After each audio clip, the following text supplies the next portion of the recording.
Spa കേന്ദ്രത്തിൽ ഗുണ്ടാസംഘം നടത്തിയ ക്രൂരമായ അതിക്രമവും പണപ്പിരിവ് ശ്രമവും പ്രദേശത്ത് വലിയ ജനരോക്ഷത്തിന് കാരണമാകുന്നു. ഈ മാസം 1-ാം തീയതിയാണ് സുബിൻ അലക്സാണ്ടർ, ബെർലിൻ ദാസ് എന്നിവരുടെ നേതൃത്വത്തിലുള്ള സംഘം സ്പായിൽ അതിക്രമിച്ചു കയറി പണം ആവശ്യപ്പെട്ടത്. ആവശ്യപ്പെട്ട തുക നൽകാൻ അധികൃതർ വിസമ്മതിച്ചതോടെ സ്ത്രീ ജീവനക്കാരെ സംഘം ക്രൂരമായി മർദ്ദിക്കുകയും ലൈംഗികമായി ഉപദ്രവിക്കുകയും ചെയ്തു. ഒരു ജീവനക്കാരിയെ ബലമായി ചുംബിക്കുകയും ഉടമയെ മർദ്ദിക്കുകയും ചെയ്ത ദൃശ്യങ്ങൾ CCTVയിലൂടെ പുറത്തു വന്നതോടെയാണ് സംഭവത്തിന്റെ ഭീകരത പുറം ലോകമറിഞ്ഞത്. സംഭവത്തിൽ പരാതി നൽകാൻ സ്പാ അധികൃതർ ഭയപ്പെട്ട് പിന്മാറിയെങ്കിലും CCTV ദൃശ്യങ്ങൾ വൈറലായതോടെ പോലീസ് സ്വമേധയാ ഇടപെട്ട് കേസെടുക്കുകയായിരുന്നു. കേസിലെ മുഖ്യ പ്രതികളായ സുബിനെയും ബെർലിനെയും പോലീസ് ഇതിനോടകം പിടികൂടിയിട്ടുണ്ട്. അക്രമത്തിൽ പങ്കെടുത്ത മറ്റ് 4 പേർക്കായി പോലീസ് തിരച്ചിൽ ഊർജിതമാക്കിയിരിക്കുകയാണ്.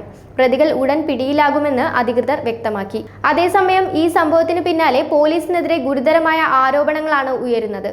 പ്രദേശത്തെ ലൈസൻസ് ഇല്ലാത്തതും അസാൻമാർഗിക പ്രവർത്തനങ്ങൾ നടത്തുന്നതുമായ സ്പാകളിൽ നിന്ന് സ്പെഷ്യൽ ബ്രാഞ്ച് ജീവനക്കാരും DYSP ഓഫീസിലെ ചില ഉദ്യോഗസ്ഥരും പതിവായി മാസപ്പടി കൈപ്പറ്റുന്നുണ്ടെന്ന് ലഭിക്കുന്ന സൂചനകൾ പോലീസിന്റെ ഇത്തരം വഴിവിട്ട പണപ്പിരിവിൽ നിന്ന് പ്രചോദനം ഉൾക്കൊണ്ടാണ് ഗുണ്ടാസംഘങ്ങൾ തങ്ങൾക്കും വിഹിതം വേണമെന്ന ആവശ്യവുമായി സ്പാകളെ ലക്ഷ്യമിടുന്നതെന്ന് പറയപ്പെടുന്നു.